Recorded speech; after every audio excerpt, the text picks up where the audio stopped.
Sergio Perez has just dropped a massive bombshell that should be on the front page of every sports newspaper in the world. But the mainstream media is acting like they didn't hear a word. The Mexican driver has finally revealed the details of his final conversation with Christian Her, and what he said exposes a problem far deeper than just one driver leaving a team. It reveals that the Red Bull dynasty was built on a foundation of lies.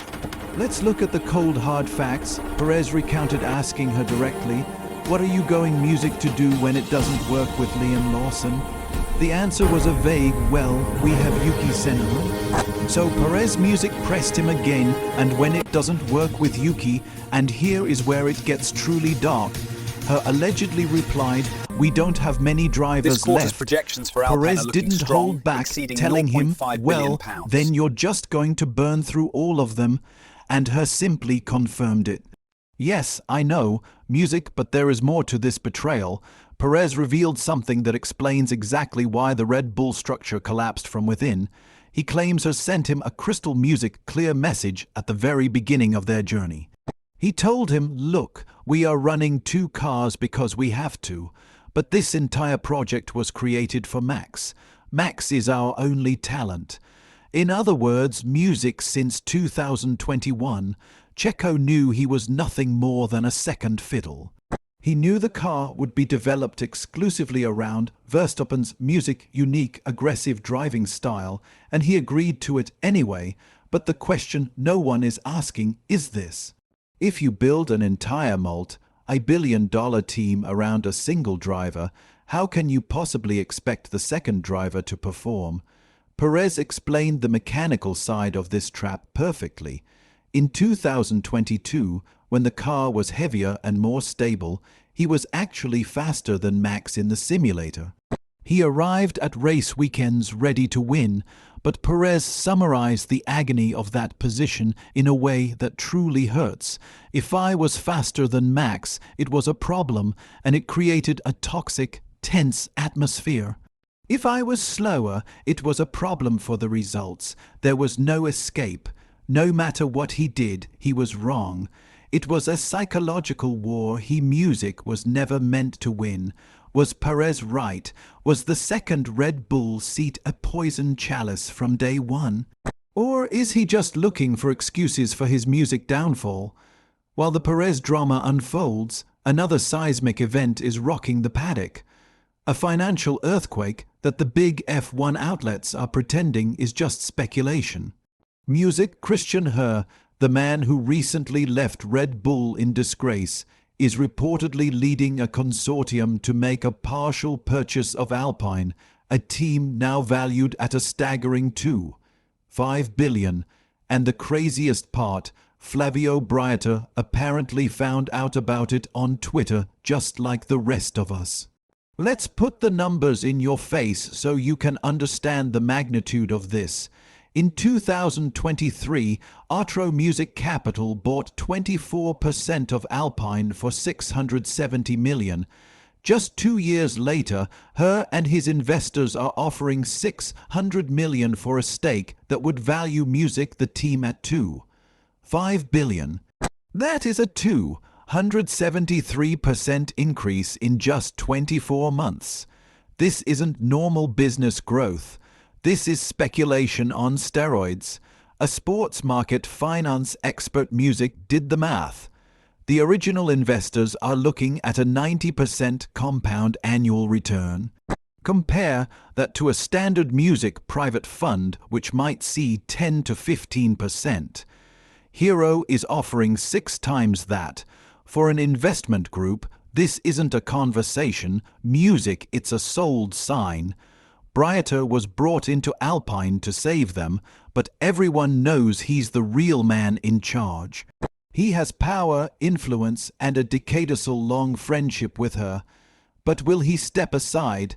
Steve Nielsen, the current team principal, was hired practically last week, and the clock is already ticking on his exit. Hero doesn't invest 600 million just to watch someone else call the shots. He wants absolute control. He wants to do at Alpine exactly what he did at Red Bull for 19 years. Can her save a team that is currently a technical and political wreck in just 1 year? Or is this a gamble music that will blow up in his face? Meanwhile, over at Mercedes, George Russell has decided to be brutally honest. After renewing his contract for music another 3 years, he said something that should be flashing in bright red letters in every garage. "I would be a fool to bet all my money on Mercedes. Think about that." He just signed his future away to a team he publicly admits he doesn't fully trust. The truth that Russell can't say on camera is music that in 2025 Mercedes was a ghost. They fell behind McLaren, Red Bull and Ferrari. Their 2025 car was a relative failure for a team that promised to return to dominance. Now, with the massive 2026 regulation change looming, Russell is warning that the lightning that struck from 2014 to 2021 might never strike twice. He mentioned that while the new era rules look like the era Mercedes dominated, similarity is not a guarantee. Even Toto Wolff is sounding uncharacteristically cautious. He admitted that it's incredibly difficult to predict the future because while they are hitting their internal targets, they have no idea if those targets were ambitious enough. Wolff also let slip a dark detail. Music in 2014, Mercedes won because they moved first. They had the jump on everyone. In 2026, that first mover advantage music is gone. Everyone is testing at the same time. Everyone has the same simulation software. Music, Mercedes might be walking into 2026 without a single weapon in their arsenal. Finally, a report from the Daily Mail is sending shock waves through Maranello. Lewis Hamilton has allegedly made it clear music if Ferrari hires Christian Her as team principal, he is gone. This isn't a hollow threat. It's a line in the sand. Ferrari is reportedly considering her to fix their broken leadership, and Hamilton's response was crystalline. "If you hire her, I leave. Goodbye F1. Why is her so toxic to Hamilton? Because of 2021, the year of the World War between Hamilton and Verstappen, the year that ended in the most controversial final lap in history. Hero was the one pulling the strings, lobbying the FIA and defending the music moves that cost Hamilton his 8th title. Fred Vasseur is trying to downplay the tension, saying that in 2026, music they will just have other problems. That is a staggering admission of defeat before the season has even started. A team principal who says he expects problems in a new era should be looking for the exit, but he's still there because Ferrari is paralyzed by its own indecision. The internal structure is a chaos of shared blame, and now they want to bring in a man who will arrive with his own agenda and create even more conflict. Ferrari has a choice to make. Do they choose the legendary driver they just bought, or the controversial manager who could burn the whole house down? The world of F1 is changing faster than the cars on the track. From Perez's heartbreaking revelations to the high finance takeovers and Hamilton's ultimatum, the 2026 season is already being fought music in the boardrooms. What do you think? Was Red Bull's Max only project the reason for their recent struggles? Can Her really buy his way back music to the top with Alpine? And will Hamilton actually quit if his old rival walks into Maranello?